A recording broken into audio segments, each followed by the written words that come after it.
no solo el compromiso político, que también, sino el deber constitucional de hacer todo lo legalmente posible que esté en nuestra mano para evitar que la legalidad se vulnere. Buenas noches y bienvenidos a las noticias de Intereconomía. Es viernes 26 de enero y el Gobierno ha anunciado que recurrirá al Tribunal Constitucional para impedir la investidura de Carles Puigdemont. Alba Vila, buenas noches. Buenas noches, Javier. A pesar del varapalo sufrido por el Ejecutivo, tras la decisión del Consejo de Estado de no haber respaldado la petición de impugnación, Mariano Rajoy sigue adelante en su estrategia para cortar las alas al separatismo.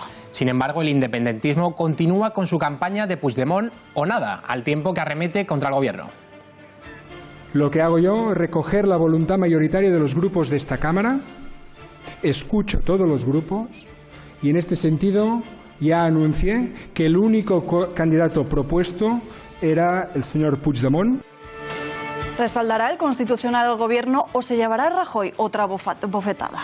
Mañana lo sabremos. Esta es hoy la noticia del día. Más en titulares.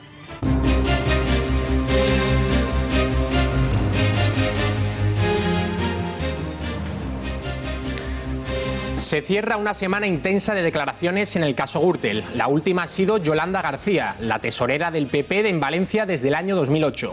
En su comparecencia ha apuntado a Ricardo Costa y a David Serra como los líderes que manejaban las cuentas del partido y daban las órdenes de pago. El expresidente de Banesto, Mario Conde, ha comparecido de forma voluntaria ante la Audiencia Nacional para esclarecer el origen de los 13 millones de euros que trajo su familia a España para invertir en empresas nacionales. Conde ha asegurado que el dinero no tenía nada que ver con Banesto. En este informativo hablaremos en directo con el protagonista de la noticia. Le dije al juez que era rotundamente falso que el dinero que habíamos traído a España para invertirlo en empresas españolas tuviera algo que ver con Banesto. Vuelve el invierno, nieve en el norte y en el centro de la península, lluvia y descenso de más de 10 grados en los termómetros. Muchas ciudades se encuentran a estas horas en alerta naranja por lluvia y ya se recomienda el uso de cadenas en los vehículos, aunque hay quien ya ha aprovechado para hacer actividades en la nieve. Vamos a esquiar entre amigos. Normalmente queríamos ir en la estación de Navacerrada, pero todas las pistas son cerradas, entonces vamos a Valdesquí. Tiene mala pinta, porque hay mucho viento y no hay visibilidad. Hacer una mini excursión y tirarnos haciendo culoplas. Descarga masiva de una aplicación móvil en Francia que muestra las zonas de París donde hay mayoría musulmana y rige la Sharia. En este informativo les mostraremos su funcionamiento. Además, hoy se ha publicado que el Estado Islámico tenía pensado atentar en Barcelona antes que en Francia. En unos minutos sabremos por qué.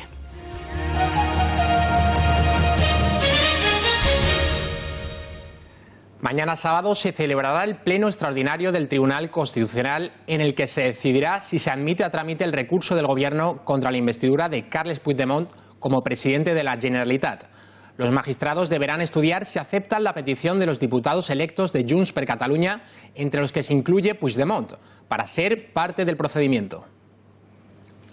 Sin el aval del Consejo de Estado, el Gobierno sigue adelante con su plan de recurrir la candidatura de Carles Puigdemont.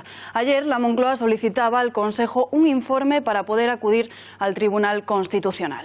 Este era el paso previo y después de una comparecencia de Soraya Sáenz de Santamaría, por la tarde el Consejo contestaba que no veía fundamento alguno para impugnar la candidatura del separatista. El Consejo de Ministros ha aprobado el recurso correspondiente ante el Tribunal Constitucional contra la investidura de Carles Puigdemont. La vicepresidenta dice que respeta la decisión del Consejo de Estado, pero defiende ir por delante para pararle los pies al separatismo. Jarro de agua fría para el Ejecutivo. No obstante, el Gobierno hará caso omiso a la negativa del órgano supremo y piensa continuar adelante.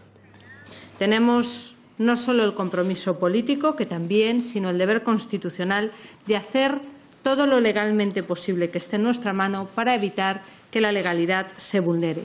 Como Gobierno tenemos que utilizar todos los instrumentos que la ley y la Constitución nos dan para evitar que alguien que está huido voluntariamente de la justicia, que se ha sustraído a la ley y a los tribunales, pueda de forma ilegítima ser investido y ponerse al frente de un Gobierno autonómico.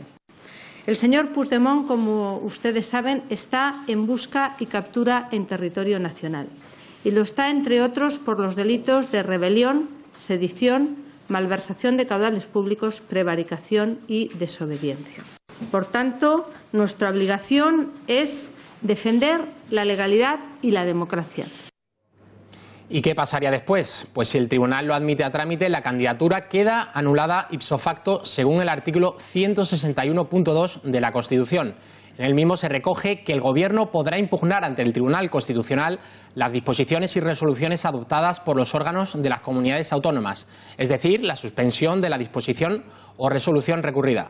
Pero atención, porque también puede tardar hasta 5 meses. Ahí lo vemos, como están viendo, el artículo 161 en el punto número 2. Y el independentismo decide sus pasos. Puigdemont es el plan A, B y C. Junts per Catalunya y Esquerra se han reunido esta misma mañana para decidir si mueven ficha o no. Sigue en el aire si Carles Puigdemont volverá a España y si se presentará o no en el hemiciclo catalán para poder ser investido. Su formación, Junts per Catalunya, se está preparando para responder al Gobierno con una querella contra el Consejo de Ministros, ya que considera que la decisión de impugnar la investidura intimida y coarta a cargos públicos basándose en el Código Penal. El presidente del Parlament, Roger Torrent, mantiene el pulso al Gobierno y reafirma a Carles Puigdemont como candidato a presidir la Generalitat. Torrent asegura que cumple todos los requisitos necesarios. Ese ofrecimiento de diálogo, la respuesta del Gobierno del Estado español ha sido la amenaza. Lo que hago yo es recoger la voluntad mayoritaria de los grupos de esta Cámara. Escucho todos los grupos y en este sentido ya anuncié que el único candidato propuesto era el señor Puigdemont. Para estudiar esta estrategia jurídica, Mariano Rajoy ha estado hablando estos últimos días con el partido de Pedro Sánchez. Unas conversaciones en las que el líder socialista ha mostrado todo su apoyo al Gobierno para hacer cumplir la ley y mantener el orden constitucional. Sin embargo, no se han producido llamadas a Albert Rivera. Fuentes internas de la formación naranja han asegurado que no les han consultado en ningún momento. Tiempo de análisis. Para ello tenemos conexión en directo con el concejal de Ciudadanos en el Ayuntamiento de Madrid, Sergio Brabezo. Señor Brabezo, buenas noches. Buenas noches, ¿qué tal?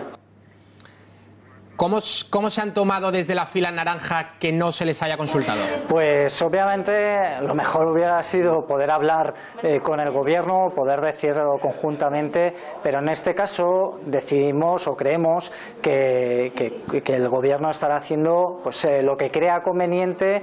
Sin embargo, obviamente, si se equivoca, tendrá que dar explicaciones de por qué está tomando esa decisión, una decisión que ha tomado de manera unilateral. Tras la conversación de Sánchez con Rajoy, ¿cree que el Partido Socialista ha acordado con el Partido Popular una estrategia para marginar a Ciudadanos?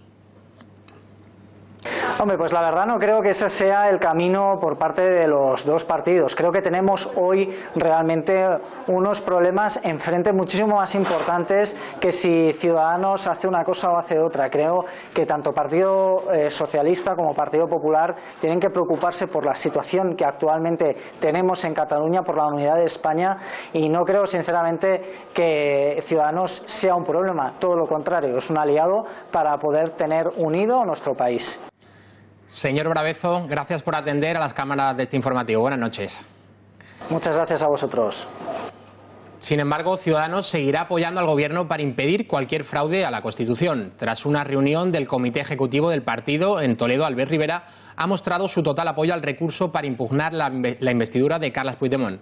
Pero eso sí, pedirá explicaciones si el Ejecutivo se equivoca. Nosotros, a diferencia del PP, creemos que ese es un tema de Estado y es un tema de España. Por tanto, no es un tema de partidos. Así que nosotros, a pesar de los errores que ha cometido el PP durante este curso, a pesar del 1 de octubre, a pesar del fracaso en alguna parte de la gestión que ha tenido, siempre hemos sido leales y lo vamos a seguir siendo. Apoyamos que el Gobierno intente impedir esa fórmula y si el Gobierno cree que la fórmula es esa, pues confiamos en el Gobierno. Misma línea ha mantenido la portavoz socialista, Margarita Robles, que califica de varapalo la decisión del Consejo de Estado. Búsqueda de otro candidato es lo que proponen desde el Partido Socialista de Cataluña a los separatistas. Alguien sin problemas jurídicos y que pueda governar en el hemiciclo catalán. Eso es lo que ha dicho Miquel Iceta. Els propis lletrats de la cambra van fer un informe en el qual s'explica el per què una investidura sense la presència del candidat que vol ser investit és impossible.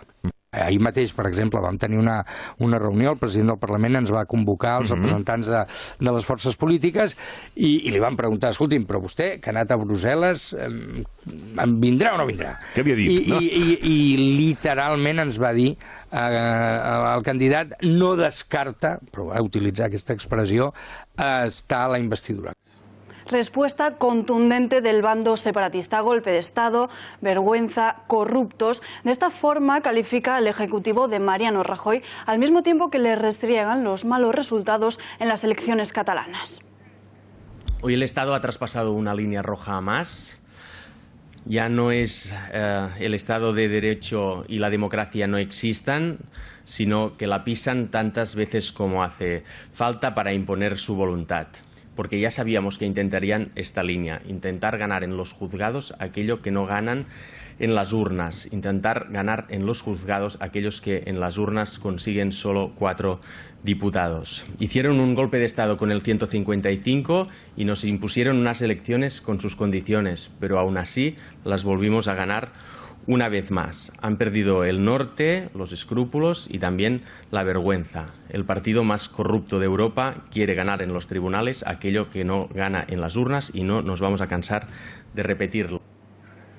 Fue a finales de noviembre cuando el exconsejero Josep Rull consiguió salir de prisión. Tanto él como Turull alegaron que habían acatado expresamente las medidas del artículo 155 sin ofrecer ni promover ninguna resistencia. Y por ese motivo consiguieron salir y ahora se encuentran en libertad provisional. Parece que a Rull se le ha olvidado lo que declaró en la Audiencia Nacional, porque ha asegurado en Twitter lo siguiente: el Estado español ya está definitivamente inmerso en una deriva autoritaria, sin división de poderes, con violencia institucional impune, con un menosprecio rotundo a la voluntad de la ciudadanía, sin tribunal constitucional, con presos políticos. No callaremos, no nos arrodillaremos, basta. La decisión del Consejo de Estado cogió este jueves absolutamente por sorpresa al Ejecutivo de Mariano Rajoy. Muy poco conocemos de este órgano, que es precisamente el que se encarga de velar por la Constitución y del resto del ordenamiento jurídico, emitiendo dictámenes sobre los asuntos que se sometan a su consulta por el Gobierno. Sin embargo, su decisión no es en ninguno de los casos vinculante, lo que se ha traducido finalmente en que el Ejecutivo seguirá adelante con la impugnación de la candidatura de Puigdemont a pesar de este informe. El órgano está formado por un presidente, un secretario general, 8 consejeros permanentes, 11 netos y 10 electivos. Pero además, desde el año 2004 se permitió que se incorporaran los expresidentes del Gobierno como consejeros natos vitalicios. Pero tanto José Luis Rodríguez Zapatero como José María Aznar decidieron abandonar el cargo por incompatibilidades con sus trabajos. Entonces, ¿quién está al frente de esta especie de consejo de sabios? Fátima García Manzano, buenas noches. Buenas noches, Alba. Pues vamos a ver precisamente quién ha decidido darle la espalda a Mariano Rajoy en su decisión. Vamos a empezar por el presidente, José Manuel Romay Beccaria, jurista que empezó su carrera institucional durante el franquismo y que después ha ejercido como consejero de Fraga y, atención, como ministro de Aznar, diputado y senador. Entre los consejeros permanentes, los más destacados son Landelino Lavilla, ministro de Justicia de Adolfo Suárez y presidente del Congreso de los Diputados, Miguel Herrero y Rodríguez de Miñón, uno de los padres de la Constitución, Fernando Ledesma, exministro de Justicia de Felipe González y magistrado del Tribunal Supremo, María Teresa Fernández de la Vega, quien seguramente recordarán por haber sido ex vicepresidenta de Zapatero, o Miguel Rodríguez Piñeiro, expresidente del Tribunal Constitucional. ¿Y qué ocurre con los cargos natos? Pues el Consejo de Estado cuenta también con la opinión de Darío Villanueva, director de la RAE, Luis María Linde, gobernador del Banco de España, o de Fernando Alejandro Martínez, jefe del Estado Mayor de Defensa. Muy bien, hemos visto quiénes conforman este denominado por algunos medios cementerio político, pero ¿tienen idea de cuánto cuesta mantener este órgano? Aproximadamente 10 millones de euros. Para ser más específicos, vamos a resaltar un dato. ¿Saben cuánto cobraba José Luis Rodríguez Zapatero por su colaboración hasta 2015, año en el que decidió rechazar el cargo para trabajar en una fundación alemana? Pues 71.000 euros al año. Unos sueldos más que elevados, teniendo en cuenta que sus dictámenes no son vinculantes.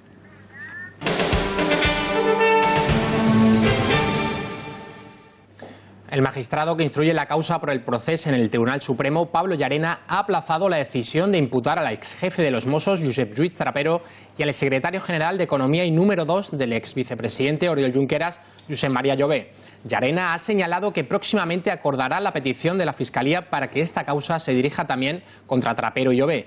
Este aplazamiento establecido por el magistrado no implica, sin embargo, que Llarena vaya a rechazar la petición de la Fiscalía.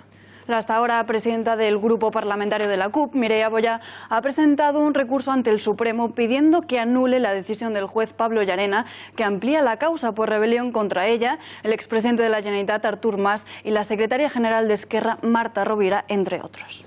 La decisión del Gobierno de recurrir la candidatura de Carles Puigdemont ha abierto un profundo debate entre las principales fuerzas políticas. Hablamos de ello con el director de Confilegal, Carlos Berbel. Señor Berbel, buenas noches. Buenas noches. ¿Comparte, como dice el Gobierno, que un diputado en busca y captura no puede ser investido presidente de una comunidad, en este caso de Cataluña? A ver, comparto lo que dice el Consejo de Estado en este caso, que se basa en un principio del derecho y es que no puede haber castigo sin una ley previa.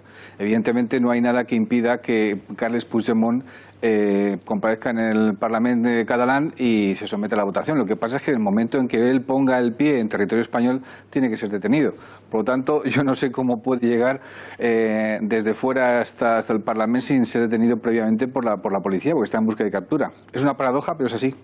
Entonces, ¿cabe la posibilidad de que Puigdemont sea investido telemáticamente? Y si fuera así, ¿qué debería hacer el Gobierno para poder impedir? A ver, no cabe la posibilidad. En el informe que ha hecho el Consejo de Estado, primeramente ha dicho que sí cabe la posibilidad de que esté presente, pero luego después ha dicho que no es posible concretamente que es anticonstitucional, es inconstitucional que haya una investidura telemática y también no contempla la delegación del voto, en absoluto. Por lo tanto, vamos a ver, la clave está en que Puigdemont pueda llegar en un momento dado al Parlamento y pueda entrar y pueda deponer, pero es que en el momento, insisto, en que ponga el pie en España, tiene que ser detenido, no hay otra. El juez Pablo Llarena ha aplazado la decisión de imputar tanto al exjefe de los Mossos, a Trapero, como a Josep María Llobé. ¿A qué cree usted que se debe esta decisión del magistrado del Supremo? El magistrado Llarena está acumulando información en estos momentos. Alguien puede decir, bueno, pero para Llobé, por ejemplo, que es la mano derecha de Junqueras, pues hay suficientes datos. Recordemos que en el registro que hicieron de su casa encontraron la hoja de ruta de independencia, Enfocat se llama el documento, y también el diario en el cual pues relata todas las reuniones que ha habido de los separatistas en Cataluña, reuniones discretas o secretas, llámese como se llame. Yo creo que cuando llegue el momento, el magistrado Llarena tomará una decisión en el sentido que más o menos todos indicamos, porque hay indicios de mucho peso. Lo que pasa es que considera que hasta ahora, pues ahora mismo no es el momento. Veíamos antes, como Rull comentaba ayer en su cuenta personal de Twitter, que en España había presos políticos. ¿No es esto un poco contradictorio con lo que dijo en la Audiencia Nacional cuando se comprometió a acatar la Constitución española? Esto es un ejemplo más de posverdad, que se dice, que tiene mucho engancho esa palabra. Es mentira, evidentemente. De hecho, en el auto que el juez Llarena decide ponerse en libertad, les está diciendo claramente que cuidado, que si son falaces, él puede cambiar la decisión de dejarlos en libertad bajo fianza y volverlos a meter en prisión. Es decir, él está, con esa declaración está rondando o está tocando justamente la posibilidad de que el juez Llarena decida el volverle a meter en prisión. Porque hay una cosa muy clara, en España no hay presos políticos, hay políticos presos, que es una cosa completamente diferente. Totalmente. Señor Berbel, la gente se pregunta cuánto tiempo puede estar fugado de la justicia Carles Puigdemont. ¿Cuál es el plazo, cuándo expira el plazo por el que él tiene que venir a España y comparecer de una vez ante el Tribunal Supremo? Él puede estar, a ver, si mañana el Tribunal Supremo se reúne a la 1 de la tarde. El Constitucional. El Constitucional, perdón. Hasta a la 1 de la tarde. Vamos a ir por partes. Ante el Supremo puede estar el tiempo que quiera fuera de España. La orden de búsqueda de captura es en España. Por lo tanto, el tiempo que esté fuera es problema suyo.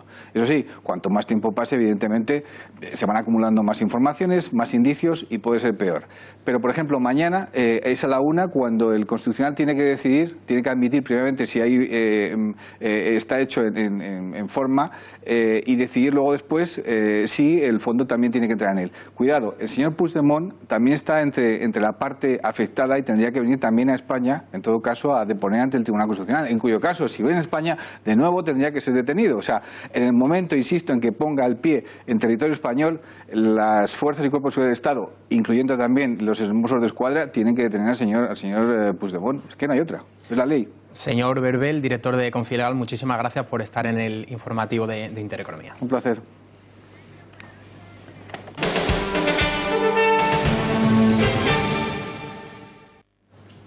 Y llegamos al tiempo de análisis con el director de esta casa de Intereconomía Televisión, Gonzalo Bans. ¿En qué situación queda el Gobierno después de la decisión del Consejo de Estado de rechazar la impugnación contra Carles Puigdemont? Muy buenas noches. La verdad es que sí, la situación es francamente complicada. Tenemos un primer escenario, que era el que ocurría ayer. El Consejo de Estado tumbaba, digamos, ese recurso, esa impugnación que pretende hacer, digamos, el Gobierno ante el Tribunal Constitucional. Las reacciones eran evidentes. Todo el mundo que había culpado al independentismo de no haber hecho caso a los letrados del Parlamento, que se había pasado por el forro el 6 y el 7 de septiembre, cuando le dijeron no puede usted convocar un referéndum, no puede usted convocar esa ley de transitoriedad, no puede usted, lo que le dijo la semana pasada, lo del voto delegado, y los independentistas hicieron caso omiso, el Gobierno de nuestro país debería haber hecho lo mismo. Debería haber puesto un punto, no final, sino y seguido, ya veríamos hasta cuándo, a este recurso ante el Tribunal Constitucional por lo que le había dicho el Consejo de Estado. Porque si no, ¿para qué está el Consejo de Estado? ¿Para hacer informes preceptivos no vinculantes y que luego el Gobierno haga lo que quiera? Pues oigan, nos ahorramos los 10 millones de euros que cuestan, ¿no? Eso se llama ejemplaridad democrática. Y por otro lado, es evidente que hay que apoyar al Gobierno cuando por fin tiene la iniciativa para detener a estos separatistas. Porque ya lo han dicho claro, los independentistas solo tienen un plan A, no hay plan B. Y se llama Carles Puigdemont. Si no se inviste a Carles Puigdemont, si no dejan que Carles Puigdemont sea investido, a nuevas elecciones y se van a enrocar. No tienen otro candidato. Eso es lo que han dicho. Y hay que apoyar al Gobierno, como les digo, y da igual lo que haya dicho el Tribunal Constitucional. Desde luego, la mala imagen ya se ha dado. Y atención, porque el órdago va a estar la semana que viene, el martes, en el Parlamento de Cataluña. Como Carles Puigdemont aparezca en la Cámara catalana, me da igual si viene en el maletero de un coche o llega haciendo parapente, pero como consiga burlar al Ministerio del Interior y llega al Parlamento catalán, sea investido, a ver si el Gobierno tiene los arrestos políticos para detenerle, porque sigue siendo un huido de la justicia y tiene que responder por unos horrorosos crímenes, por llamarlo de alguna manera, que ha cometido durante los últimos años.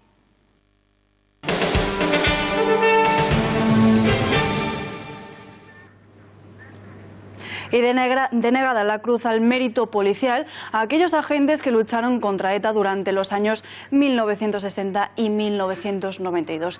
La Unión Federal de Policía pidió la concesión del distintivo blanco a todos los policías nacionales que hubieran pasado al menos 5 años en el País Vasco entre 1960, la primera fecha del asesinato cometido por esta banda terrorista, la banda terrorista de ETA, y 1992. Los años más duros de la actividad terrorista de ETA. Según informa El Confidencial Digital, la petición trasladada al Consejo de Policía es, de momento, negativa.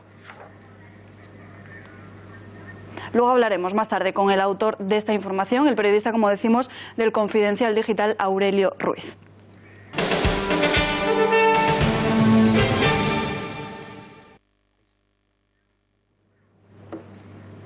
Y como les mencionábamos en titulares, en París se multiplican las descargas masivas de una aplicación que avisan al ciudadano si están en zonas no-go, es decir, esas zonas que son nidos del yihadismo. Tiene más información Arturo García. Conectamos en directo con la redacción de La Gaceta. Arturo, buenas noches.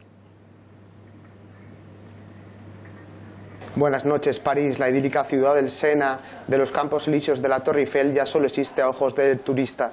La connivencia de los sucesivos gobiernos franceses y el dinero procedente de las dictaduras del Golfo ha provocado la proliferación de cientos de mezquitas donde se adoctrina en el wahabismo, la doctrina política del Islam que sigue y que aplica el Estado Islámico en los terrenos dominados de Siria e Irak.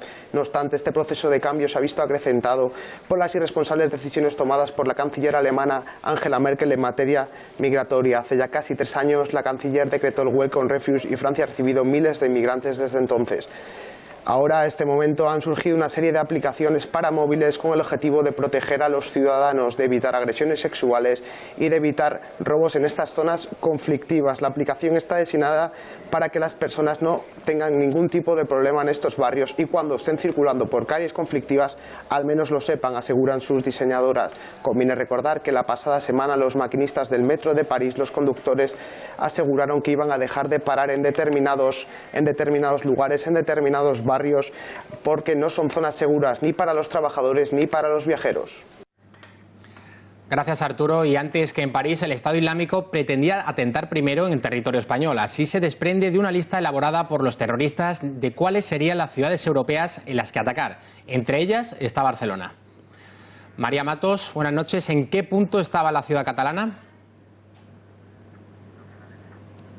Buenas noches. Pues Barcelona se encontraba en el primer puesto de esta lista, incluso por encima de la ciudad europea que más ataques ha sufrido, por encima de París. Los terroristas planeaban ataques muy similares, con fusiles Kalashnikov, con bombas también, y en espacios muy frecuentados, como conciertos, el metro o eventos deportivos. De hecho, el Camp Nou estaba en el punto de mira totalmente. Las dos ciudades, Barcelona y París, pues eran parte de un plan de los yihadistas para sembrar el terror en toda Europa occidental por la venganza de los bombardeos de esa coalición internacional. Y se estarán preguntando qué fue entonces lo que hizo que no atacasen su primer objetivo, que era Barcelona, hasta este pasado verano en las Ramblas y en Ripoll, y que se cebasen con París. Pues que el Estado Islámico tenía ya dos yihadistas en España preparados, algo que las fuerzas de seguridad de España ya sabían. Por eso, cuando estos terroristas viajaron a Siria para terminar de formarse, saltaron todas las alarmas y la Guardia Civil les pudo detener cuando volvían a España. María Matos, gracias y buenas noches. Y en defensa, María Dolores de Cospedal ha prometido un incremento en gasto militar en las partidas correspondientes en 7 años. No obstante, sin alcanzar lo prometido a la OTAN. La idea del Ejecutivo pasa por cumplir esta sentencia de la OTAN y superar el 0,91% del PIB que ahora se invierte en defensa a más del 1,5% en 2024. Pero ¿cuánto destina España exactamente a gasto militar y otros países de la eurozona? Marta García Villanueva ha profundizado en estos datos. Marta, buenas noches. Buenas noches. Pues como decís, vamos a hacer un repaso de cuánto dinero destinan algunos países a su gasto militar.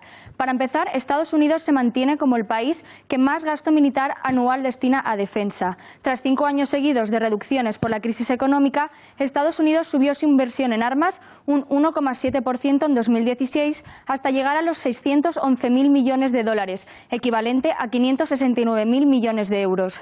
Y en este 2018, Donald Trump ha anunciado un aumento de casi un 10%. Veamos ahora China. En 2016 el país asiático gastó 173.000 millones de euros, un 5,4% más que el año anterior. El gobierno chino anunció el pasado mes de marzo que su presupuesto subirá un 7% en un par de años.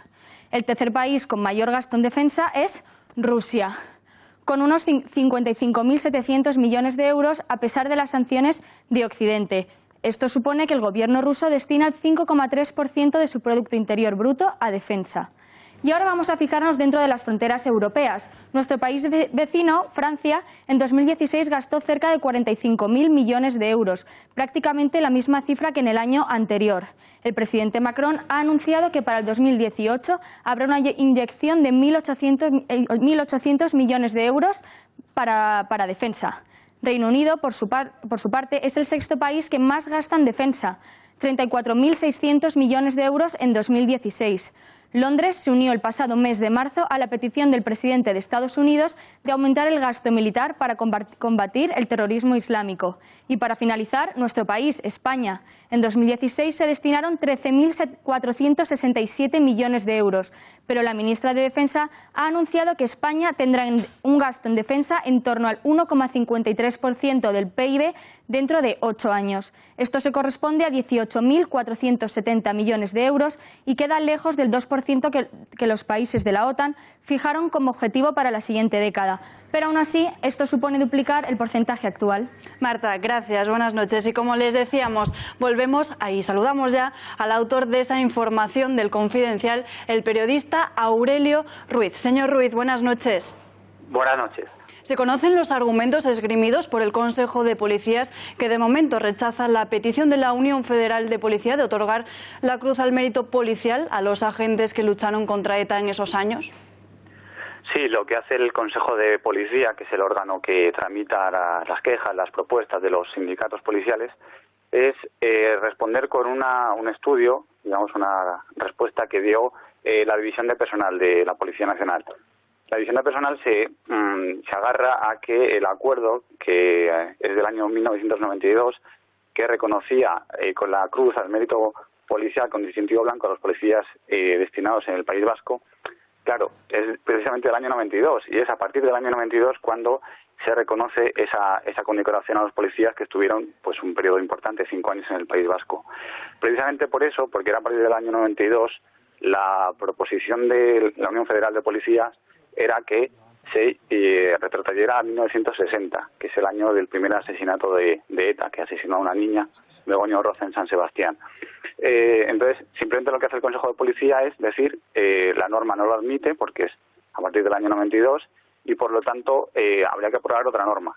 Eso ha provocado un cierto enfado en este sindicato porque dicen, si la norma no lo admite habrá que crear una nueva norma, habrá que modificarla porque entienden ellos que hay que reconocer a esos agentes que estuvieron en el País Vasco precisamente los años más duros, más sangrientos de ETA, con asesinatos prácticamente semanales, con hasta 98 o 100 víctimas mortales cada año. Entonces lo que ha hecho la Unión Federal de Policías es, como no lo hace el Consejo de Policía, pues ellos toman la iniciativa y han remitido otra vez la cuestión al quien sería competente para aprobar un nuevo acuerdo, una nueva norma de este tipo de condecoraciones. Sería el actual secretario de Estado de Seguridad, José Antonio Nieto, el número 2 de... Señor Ruiz, perdone que le interrumpa. ¿Por qué el Consejo de la Policía no remite entonces el asunto a la Secretaría de Estado de Seguridad? Es lo que le sorprende a la Unión Federal de Policía. No lo precisan, simplemente la contestación es hemos hecho este estudio, hemos analizado la ley y es simplemente la legislación no lo contempla y por lo tanto habría y se requeriría la aprobación de una nueva norma, pero no toman ninguna iniciativa para que eso se apruebe. Por lo tanto, pues han sido los propios sindicatos los que han recogido el guante y elevar en este caso la propuesta al secretario de Estado. Señor Ruiz, gracias por atendernos en este informativo. Buenas noches. Muchas gracias a ustedes. Buenas noches.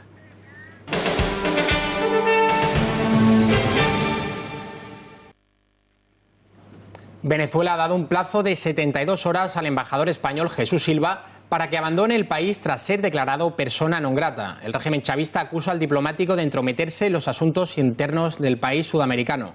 No es la primera vez que el gobierno bolivariano ataca al español, al que en otras ocasiones ha achacado su apoyo a la oposición venezolana. La tensión no parece que vaya a rebajarse y la Unión Europea ya ha condenado los hechos. En un comunicado, Bruselas lamenta la decisión de las autoridades venezolanas de declarar persona non grata al embajador español en Caracas, al tiempo que expresa su solidaridad con España. Y el líder de Ciudadanos, Albert Rivera, ha atacado a Rajoy y les ha recordado que ellos ya habían sugerido retirar al embajador en Venezuela, pero exige al mismo tiempo firmeza democrática. En el mes de abril, Ciudadanos pidió que retiráramos al embajador español precisamente por la violación de derechos humanos, por la tiranía de Maduro, porque España no puede permanecer impasible ante la situación que vive Venezuela. El gobierno de España, el señor Rajoy, decidió dejar al embajador y no retirarle. ¿Qué ha pasado? Que en vez de retirarle nosotros, lo han expulsado. Y por tanto ahí se demuestra que frente a la tiranía uno tiene que tener firmeza democrática y no tiene que estar haciendo cábalas, ni en este caso ambiguas, ni para quedar bien con nadie. Antes de expulsar al embajador español, Nicolás Maduro acusó a Mariano Rajoy de liderar la administración más corrupta de la historia y de estar obsesionado con Venezuela. Además, el presidente venezolano dedicó estas duras palabras al jefe del Ejecutivo español. Es la élite, es la oligarquía racista, colonialista que gobierna España. El gobierno más corrupto que jamás se haya conocido en la historia de España lo preside Mariano Rajoy, que como muchos oligarcas de este mundo está obsesionado porque el pueblo venezolano lo que le ha dado es pela y más pela, compadre, y que se pongan en cuatro patas porque lo que le viene es pena, pena y más pena del pueblo de Venezuela. Y esta tarde hemos conocido el nuevo lema de campaña de Maduro, Juntos Podemos Más. ¿Y a quién nos recuerda esto? Pues a Podemos, que también ha vuelto a demostrar su ambigüedad cada vez que tiene que pronunciarse sobre Venezuela. El partido de extrema izquierda asegura que prefieren no echar más leña al fuego, por lo que no apela al diálogo para encaminar la situación en Venezuela y las relaciones diplomáticas de este país con España. Hay que recordar que el partido de Pablo Iglesias jamás ha condenado la violencia ejercida por el Estado venezolano ni por las encarcelaciones de presos políticos.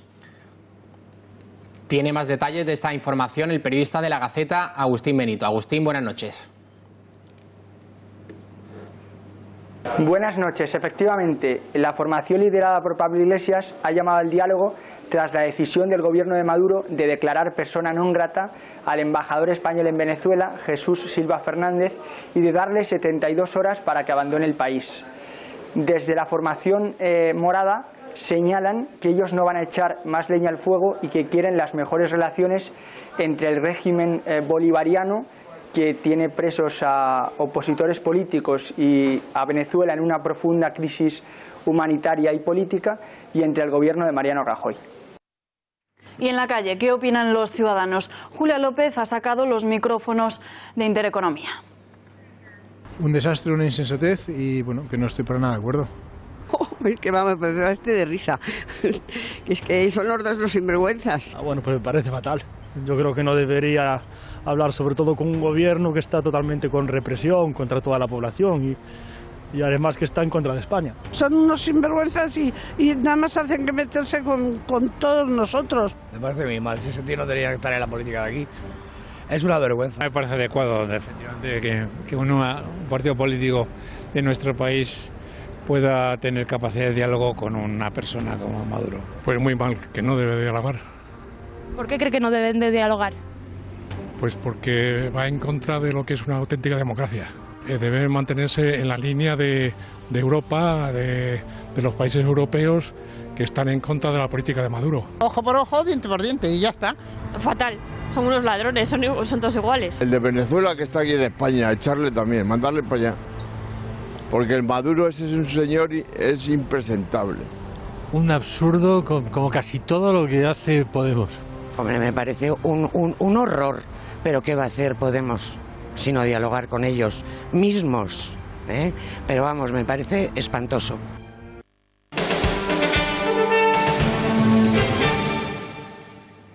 El Tribunal Superior de Justicia de la Comunidad Valenciana se ha pronunciado sobre el recurso de apelación presentado por la Plataforma Ciudadana en Defensa de la Cruz para evitar la retirada de la cruz que pretende llevar a cabo el Ayuntamiento de Callosa de Segura, gobernado por PSOE, Podemos e Izquierda Unida. El tribunal ha decretado que el problema de la cruz es un problema de derechos fundamentales, por lo que le da la razón a los vecinos del pueblo que piden que no se retire la cruz erigida en memoria de los 81 asesinatos por el Frente Popular en el municipio alicantino.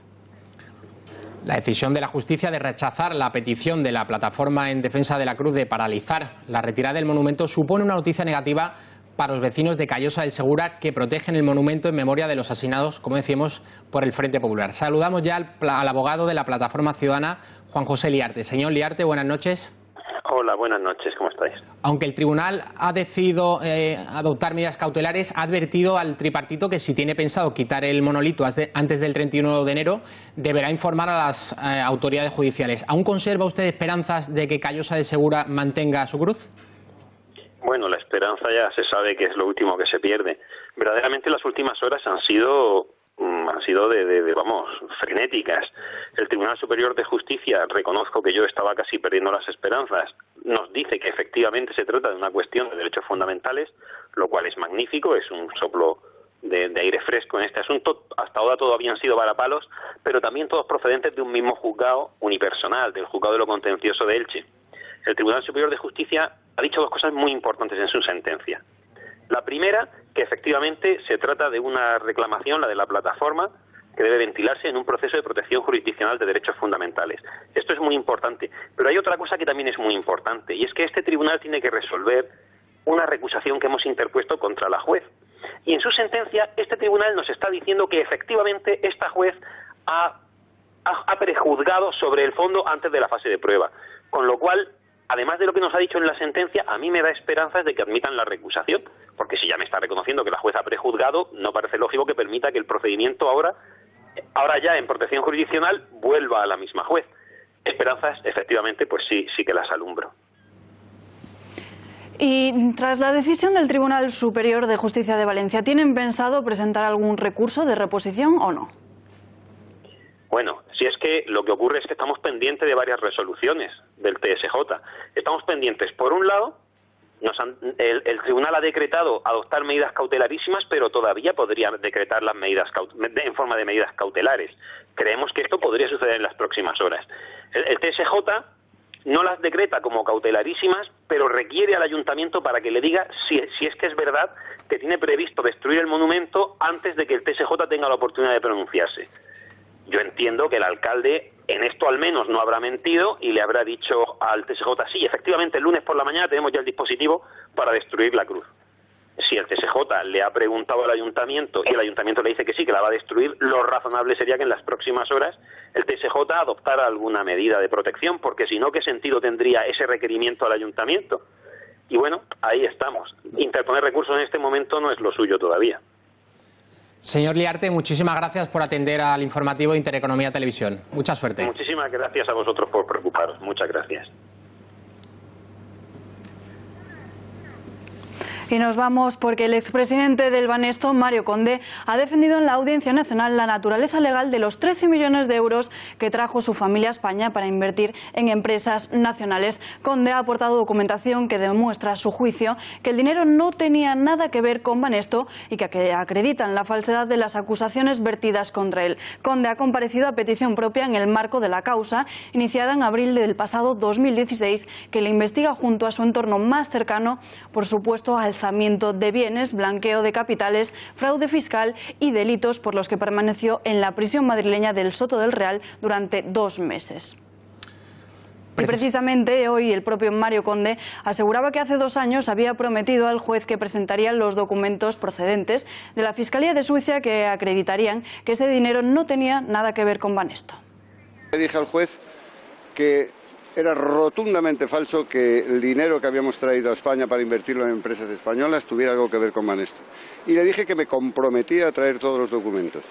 Hoy he puesto encima de la mesa todos los documentos que demuestran la falsedad y que demuestran que ese dinero no tenía que ver absolutamente nada con Banesto. Y por tanto, sencillamente, a pesar de lo que dijeron los medios de comunicación, lo que cuenta son los papeles y se acabó el delito de blanqueo.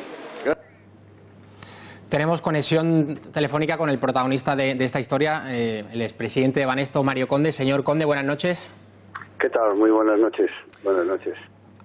Usted ha mantenido ante el juez Santiago Peraz que la procedencia de los 13 millones de euros no tiene nada que ver con su etapa en Banesto. ¿Puede decir de dónde procedía entonces esa cantidad? Bueno, más que he mantenido, que eso suena verbal, he probado documentalmente con todos los extractos bancarios. Y he probado que yo llego a Banesto en el año 1988 y no hay absolutamente ni un solo ingreso en las cuentas de las que vienen los dineros a España durante toda mi presidencia y después. Con lo cual es imposible que ese dinero fuera de Banesto. Pero claro, había que probarlo documentalmente y para eso había que recabar toda la información bancaria. ¿De dónde vienen? Pues sustancialmente en 2 etapas. Una, entre los años 80 y 87, del ejercicio liberal de la profesión, y 2, en el año 87, de una operación que fue muy conocida en España porque fue la operación más importante, que era la operación de venta de antibióticos a la multinacional Monte Edison, que es exactamente lo que dije hace 2 años. Hoy he tenido la enorme satisfacción, porque a mí no me importaba tanto demostrar de dónde venía, que lo he demostrado, sino sobre todo porque eso afectaba a mi dignidad y eso no lo soportaba, que dijeran que tenía algo que ver con Banesto. Eso no lo podía soportar y por eso he peleado para conseguir, porque fíjese que ha sido difícil, porque los bancos suizos no dan información de más de 10 años y yo le he puesto al juez encima de la mesa una información desde el año 1980. es decir, una información completa de 37 años. Y a cualquier otra cosa me molestaría, pero que digan que eso tenía que ver con Banesto, no lo podía soportar. Y bueno, con eso pues se ha acabado, según los juristas, pero quien tiene que decirlo, lógicamente, es el juez, el delito de blanqueo, porque el delito de blanqueo exige que el origen del dinero sea ilícito, y en este caso, pues, total y absolutamente lícito. Y señor Conde, entonces, ¿por qué va tan lenta la instrucción? Pues esa es una pregunta que nos hacemos todos, porque, mire, lo que está, a mí me acusan del delito de blanqueo, de 8 delitos fiscales que no sé cuáles son, y de un delito que llaman frustración de la ejecución, que tampoco lo entiendo. Pero bueno, el delito sustancial que atribuye competencia a la Audiencia Nacional es el delito de blanqueo y el delito de organización. Yo presenté esta primera información bancaria hace un año, y a la vista de que no se avanzaba, entonces yo he pedido una declaración voluntaria. Y le he dicho a su señoría, cuando hemos empezado esta mañana, le he dicho, mire, el objetivo es muy fácil, que usted compruebe que yo no le mentí. Le dije que no era de Banesto y le dije que le traería los papeles. Se los he traído y ahora le voy a explicar con toda suerte de pelos y señales de dónde viene ese dinero. Y la verdad es que tengo que decir, en honor a lo que es cierto, que el juez ha escuchado con enorme atención. Hemos estado 2 horas, los fiscales, porque han ido 2, han hecho una serie de preguntas muy respetuosas, muy bien hechas, y a las que me han dado la oportunidad de contestar tranquilamente. Y bueno, y ha sido una comparecencia de la que yo me he quedado satisfecho. Y por cierto, tengo que decir también que le he dicho al juez que le agradecía que en ese tumulto mediático que se formó hubiera dejado a mi hija en arresto domiciliario para que pudiera atender a mi nieto, que precisamente ese día empezaba un tratamiento de radioterapia. Se lo agradecí y le he dicho que como cristiano le agradecí que también me diera un permiso para asistir a la primera comunión de mi nieto. No sé si es muy habitual agradecer, pero cuando uno lo lleva dentro, porque aquello me emocionó, pues llegó la hora de decirlo. Señor Conde, muchísimas gracias por dar sus explicaciones aquí en el telediario de Intereconomía Televisión. Muchas gracias. Gracias a vosotros. Buenas noches. Al menos una persona, contamos una noticia de última hora, al menos una persona ha fallecido en un tiroteo en el centro de Ámsterdam sobre el que de momento se desconocen las causas. En un primer instante la policía holandesa ha asegurado que se habían realizado varios disparos y que podría haber bastantes víctimas, pero posteriormente ha señalado que por el momento solo hay 3 heridos.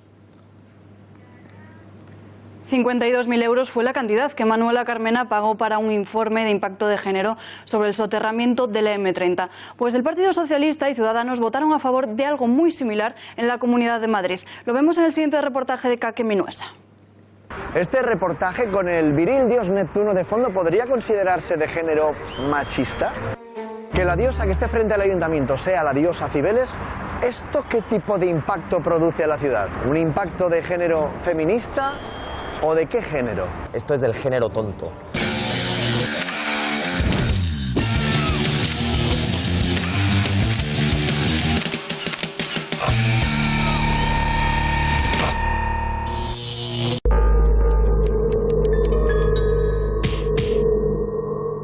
Por supuesto, en términos de género, hay impactos en muchísimas cuestiones que tienen que ver con el urbanismo, por supuesto, también con el soterramiento de la M30.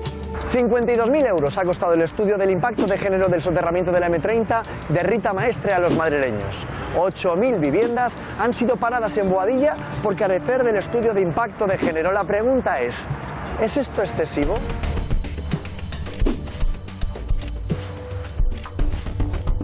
Las obras de la calle 30 se acabaron hace 11 años y entonces han decidido que tenían que hacer un estudio del impacto de género en el soterramiento de la calle 30, porque afecta de forma diferente a mujeres que a hombres, según ellos. Dijeron, como las mujeres están más tiempo en casa que los hombres, entonces las obras les han afectado más a ellas que a los hombres, y ese impacto tenemos que tenerlo en cuenta. Esto del género no, esto es del género tonto. Que todavía no he escuchado a nadie de ellos que me explique cómo ha impactado Calle 30 en el género.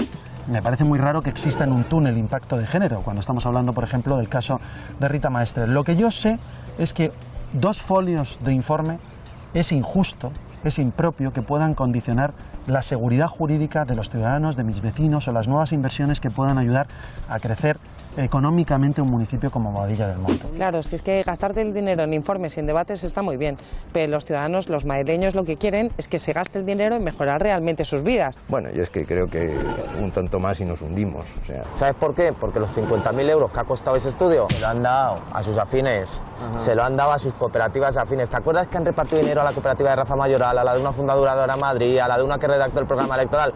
Pues a esos es a los que le han dado el dinero del impacto de género. A mí me gustaría que Rita Maestre hiciera un estudio de impacto de género de su asalto a la Capilla, por ejemplo. Si molestó más a los hombres, molestó más a las mujeres, molestó más a los creyentes, molestó más a los no creyentes. Nos hemos vuelto un poco locos. Nos hemos vuelto locos. No, nos hemos vuelto locos no. Es que los ayuntamientos no deberían ser arbitrarios. Los ayuntamientos deberían ser garantes de la legalidad, no garantes de la opinión del concejal de turno. Nos hemos vuelto idiotas perdidos. Efectivamente, es que la M30 ya está hecho. Es verdad que hay unos informes que ahora se tienen que hacer porque lo dice la normativa europea, pero es para afrontar nuevos proyectos. Hacerte un informe con respecto a un proyecto que ya se ha hecho es gastarte el dinero. Toda política pública tiene un impacto de género, toda. Y las obras y la infraestructura de la ciudad muchísimo más. Por ejemplo, las mejoras en transporte público sí suelen tener impactos positivos en la vida de las mujeres, dado que son ellas quienes se encargan del cuidado.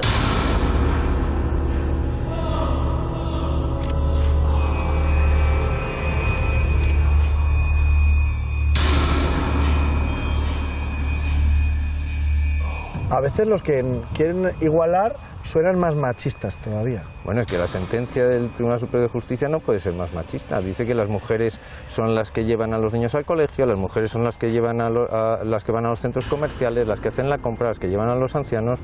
Es que no tiene ni pies ni cabeza, o sea. Me imagino que ese estudio parará una obra, ¿no?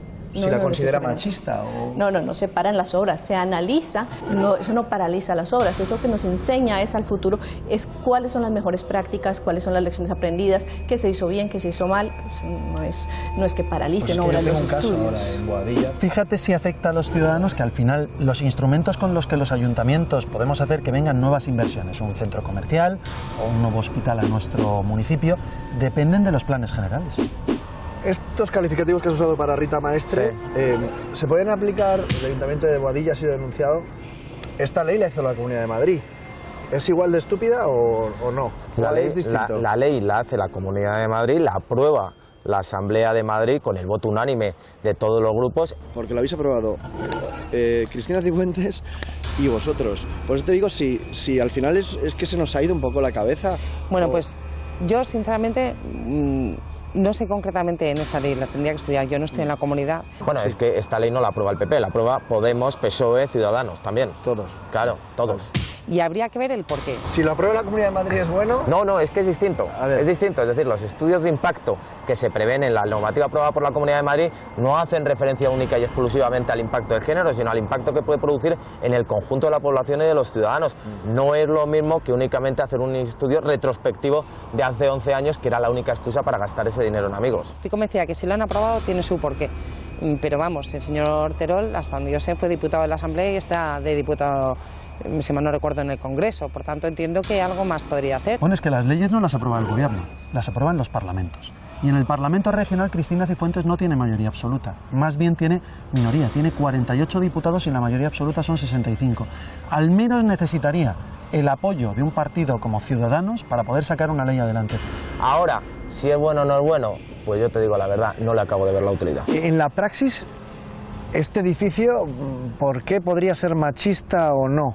Pues no lo sé, pero mira, el arquitecto que la hizo fue Ventura Rodríguez, que es el arquitecto que hizo la Cibeles y Neptuno. Yo no sé si hoy Neptuno, bajo una ley de igualdad de género de Zapatero, habría sido una obra machista o no. Y nosotros nos vamos. Muchísimas gracias por estar ahí. Pueden seguir en Gaceta.es toda la información relacionada con el tiroteo que se ha producido en Ámsterdam y que de momento ha dejado un muerto y 2 heridos. Volvemos el lunes con más información. Que pasen un buen fin de semana.